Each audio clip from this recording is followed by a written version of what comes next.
અને જેણે ભગવાનનું ભજન કર્યું નથી, ભગવાનનું કીર્તન ગાયું નથી, ભગવાનનું ધૂન ભજન સ્મરણ કર્યું નથી, એની જીભ એ તો દેડકાની જીભ જેવી છે. હું દેડકું બોલે ડ્રાઉં ડ્રાઉં, પણ એનો કોઈ સાર નહીં. હે પણ રામ રામ બોલો. સંસારની વાતો કરો એના કરતાં ભગવાનનું નામ લો.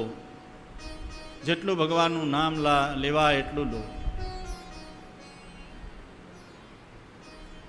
અહીં જ્યારે રાજાએ પ્રશ્ન કર્યો ને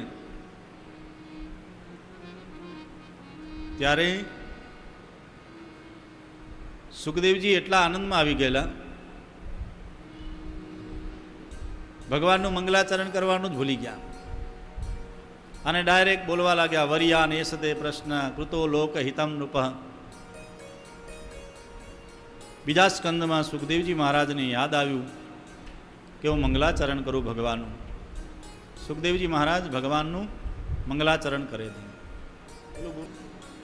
સુખદેવજી ભગવાનનું મંગલાચરણ કરે છે અને જીવનમાં મંગલ આચરણ હશે તો જીવનમાં શાંતિ મળશે.